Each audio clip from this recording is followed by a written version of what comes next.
On this point, because then I'm going to stop it and restart it completely. I'm going to do this in 2 sessions. So basically, the board of directors had a meeting along with the executive management and the tech advisory group members to discuss what had actually happened with regards to KZN. And the general consensus was, firstly, what should we as CERT do? And then secondly, I think the biggest one is the CERT volunteers have got no clue of what we should be doing. And that is a valid argument. I did stipulate in 2018 when I initially decided to bring together CERT or MCOM Assist CERT before we registered as a non-profit company. And I did state that this would be a long-term project. It's not short-term. It's going to be progressive, and we are at that progressive state. So with regards to you, the volunteer, not knowing what we can do, what we should do, what we ought to be expected to do, it's not your fault that you don't have the answers. The buck stops with me personally. Now that we have formed a non-profit company, and MCOM Assist CERT has got 2 additional directors alongside with myself, being Stephen and John, the buck still ultimately stops with me, but it is a board problem. As a board and as a public benefit organization, we need to find financing. And in order to do that, CERT needs to be active. Which brings us right back around in that loop as to how, where, why, what for, and in essence, where do you, the individual, fit in? So I want to try and cover that part in the second part of the video recording.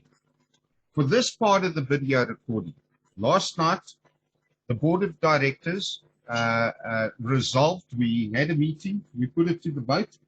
After consultation with the advisory group members, it was, however, resolved that all the registered volunteers were to be sent a message, both personally and on the admin group.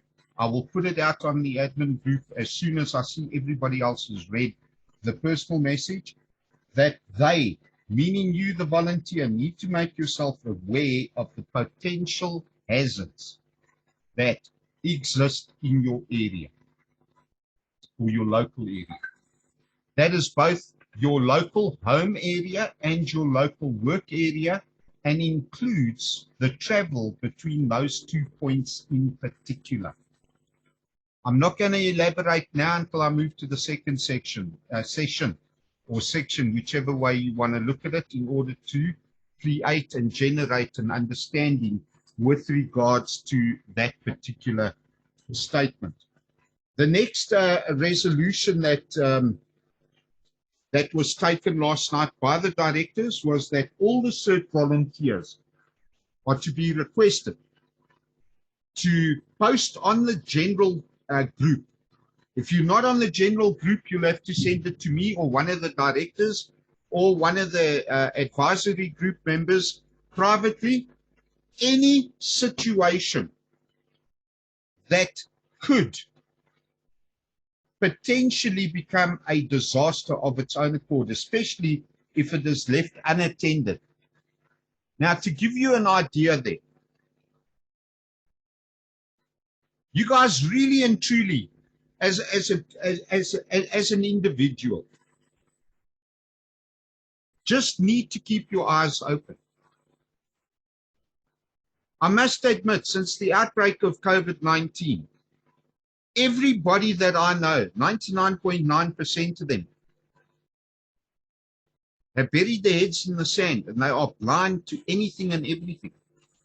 Yeah, I don't know who dropped off there now. Somebody did. I think it's Jaco again, maybe bad connection. So basically, keep your eyes open and be aware of any potential hazards in your area. Those were the 2 points that the board decided we would, in actual fact, put the request out to the registered volunteers in response to the national state of disaster declaration. And this state of disaster is specifically intended at this point. It will be in effect for a maximum of 30 days as per the Disaster Management Act. Thereafter, it will probably be revoked and withdrawn or lifted. For the life of me, I can't think of the correct term for it there at the moment, but you get the gist of what I'm trying to say. And immediately after that, if there are still further adverse weather conditions that may, in actual fact, mean a further extension of 30 days, that could happen. So the point I wanted to make initially was, as MCOM Assist CERT, guys, bottom line, we are a registered non-government organization. Nobody can dispute that, nobody can fight that, and nobody can argue that. We are not a first responder organization, we are not a radio amateur organization, and we are definitely not an emergency medical service, fire service, or otherwise. We are a disaster relief non-government organization. I need to be clear on that. And I need every volunteer to be clear on it. So what I'm going to do is I'm going to stop this video at this moment now, so that I can open up the second section. And to be quite honest with you, even having 8 of you up, instead of spending 20 minutes, 160 minutes in total, I'm getting the message out once. But I am going to do a video on it, and it's not for general broadcast at this stage, but it will be available for you guys to go back and to listen to. All right, so in response to the National State of Disaster Declaration, CERT volunteers are, in actual fact, to make themselves aware of the potential hazards of their local areas. Secondly, they are to report any potential situations or any areas of high risk or otherwise, or anything that they feel uncomfortable with. Send it through on the group so that we can evaluate it, judge it, measure it, and send it up to the authorities, because we do not know what is going to happen here in Gauteng.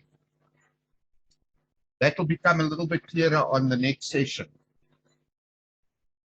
The third thing that was resolved last night was that the training schedule that I posted on the admin group 10 days ago or thereabout has been accepted, and now is the time that the rubber needs to meet the road.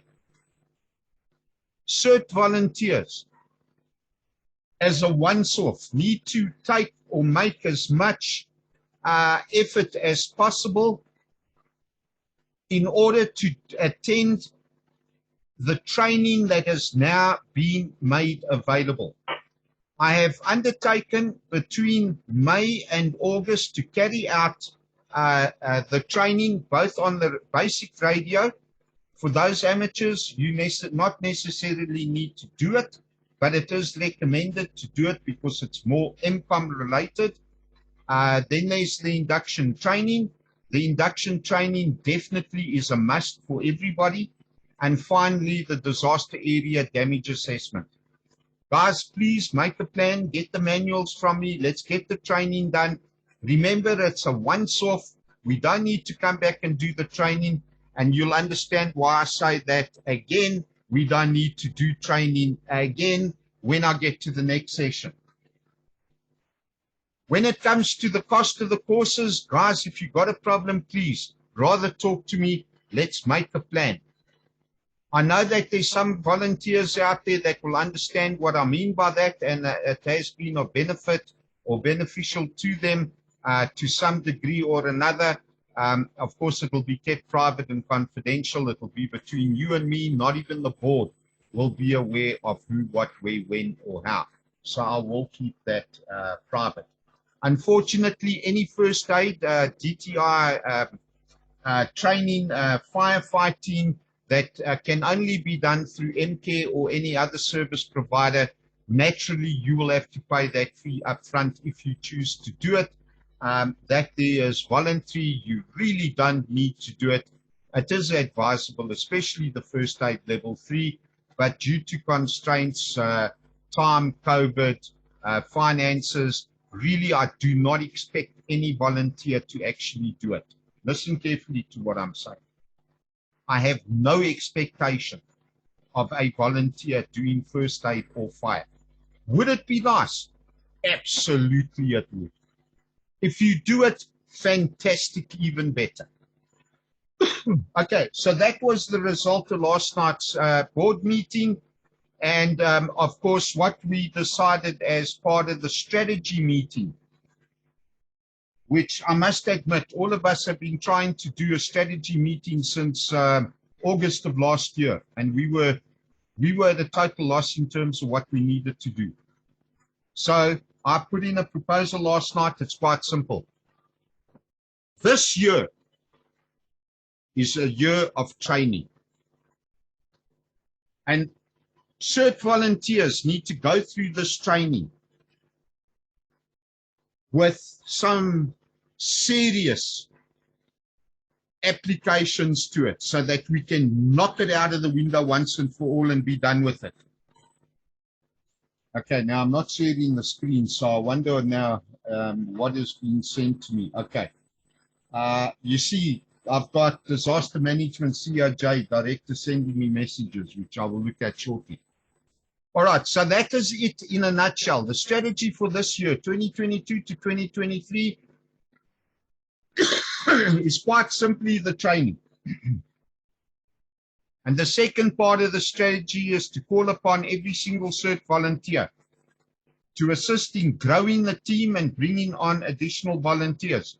We will carry that over to the next session, which means that I don't know how we're going to do the time, but I think what I'm going to do is we'll end this session and I will reopen Zoom and everybody can come up on Zoom again and we will do the second part.